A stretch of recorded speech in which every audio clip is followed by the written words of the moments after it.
Ahá, Sohorai, Tovim, tá?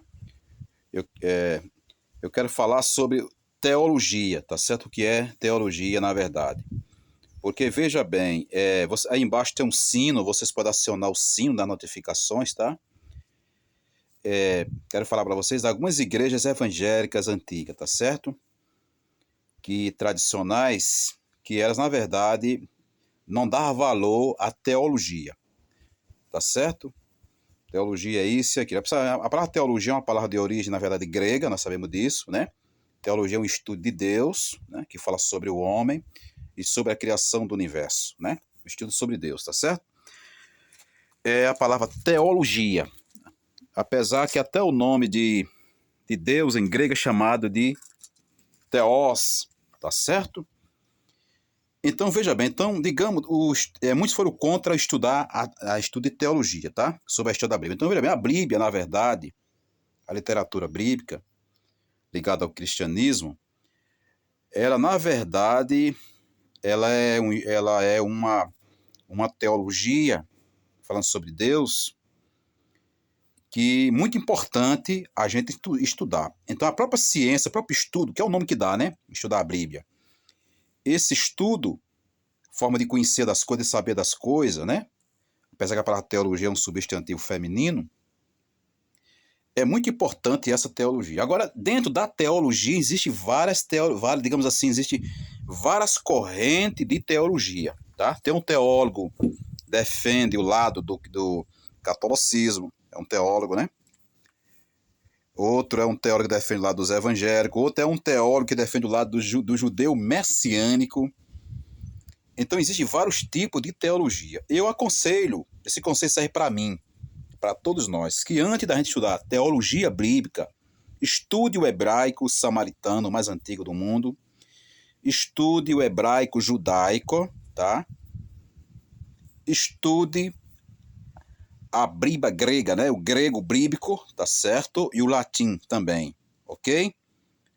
E quando você fizer isso aí, você quiser fazer um curso de teologia, faça, não sou nada contra quem faz teologia, que é muito importante estudar para saber das coisas. Aí você vai aprender como fazer hermenêutica, né? Você vai estudar a etimologia das palavras, a origem, ok?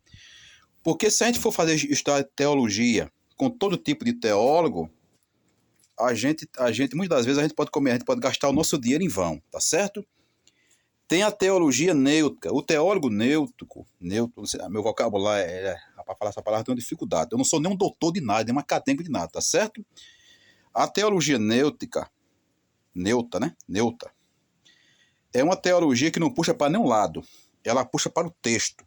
Você tem que interpretar o texto bíblico da forma que ele está dizendo ali. Você não pode adulterar o texto.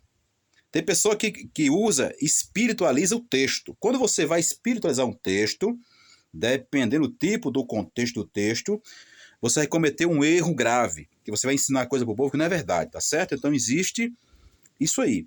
Então a gente tem que respeitar o verbo, o tempo do verbo, a gente tem que respeitar tudo aquilo que a gramática pede para ser entendida e compreendida, ok? Então, muitas pessoas, instituição chamada CCB, vai estudar agora, eles querem adotar a teologia. Então, eles já têm dificuldade eles de aprender a conhecer a Bíblia, né? Tem muita gente fala, mas é o Espírito Santo que revela. Veja bem, o estudo de teologia, podemos dizer assim, usar essa metáfora, né? De conhecer as Escrituras, digamos assim, já faz parte da revelação do divino também, de Deus. Tá certo? Se você não usa o dom do estudo, da ciência, da etimologia das palavras, como é que você vai saber das coisas? Somente através da revelação, através de oração? Não. Você tem que estudar. Você tem que ver de onde veio a tradução, quem traduziu a Bíblia. Por exemplo, a Bíblia João Ferreira de Almeida, a tradução dela, muitas delas é equivocada, não é exata, tá? Veja que a João Ferreira de Almeida, que ela veio, que é usada pela CCB, ela passou várias reformas. Por que passou? Porque dentro dela tinha erro dentro dela. Como tinha erro, em cada época eles faziam o quê? Eles iam ajeitar ela. Almeida corrigida fiel, entendeu? Então eles sempre tentaram ajeitar essa Bíblia. Na verdade, essa Bíblia ela veio do código do século V, das escrituras antigas do século V, que era chamada de Códice Alexandrino. Ela não veio do Códice Vaticano Sinaíto. Sim, algumas palavras sim, mas não veio diretamente desses códices. Martim Lutero pegou da onde veio o texto? Dos códices do século V Alexandrino, tá certo? Então tem muito erro dentro dela. Então tem muita, por exemplo, o inferno. Se você não estuda, você não sabe o que significa o inferno. O diabo, né? Muitos pregadores não sabem o que significa o diabo. Pregam por aí e sabem o que é isso aí, tá? A história do Messias Salvador é real, você tem que saber disso aí.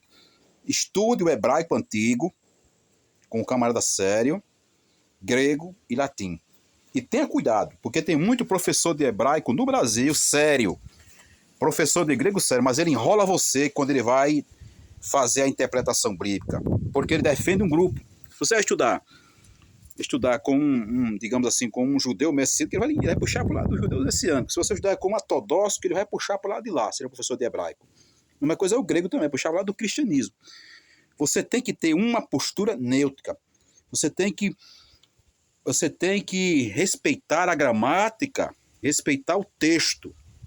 Não puxa para nenhum lado, você puxa para o lado da razão, porque a escritura, a palavra do eterno, de Deus, ela é a razão pura. E o Criador, ele é a justiça. Ele é a favor da razão, não da ilusão e da mentira. Então tem muitos pregadores que andam pregando mentira, inventa. Lê um texto e passa por cima do texto, como os verbos, adultera o texto dos verbos, e vai modificando, e vai enrolando o povo. O povo é leigo, não tem conhecimento, ele diz que enrola. Então no Brasil, na minha terra, diz assim: na terra de cego, quem vê por um olho só é rei. Tá? Na terra de cego, quem vê por um olho só é rei. Então eles enganam os coitados inocentes, tá certo? Os pobrezinhos. Ok? E a maior arma dentro de uma igreja, dentro de um país, é o povo inocente. Os coitadinhos bichinhos, que eles enganam e manipulam o cara. E usam o povo como arma, até perseguir aquele que pega a verdade. Tá ok? Então procure a comunidade samaritana, estude o hebraico samaritano. No Brasil tem um camarada chamado Ariel Haddad, chefe da comunidade samaritana aqui no Brasil. Procure ele, tá certo? Peça as informações, estude. Procure também um professor de hebraico chamado Elcio de Faria Francisco, tradutor bíblico. Elcio de Mendonça, é o tradutor da Bíblia hebraica samaritana, para a portuguesa, que ele tem informação. Então, dê um like, assine as notificações, para você receber na casa de vocês a notificação dos vídeos, para receber na casa de vocês vídeos novos, tá? E compartilhe essas informações, tá certo? Todarabá. Muito obrigado, tá? Que Deus abençoe vocês também, tá? Tenham um bom dia.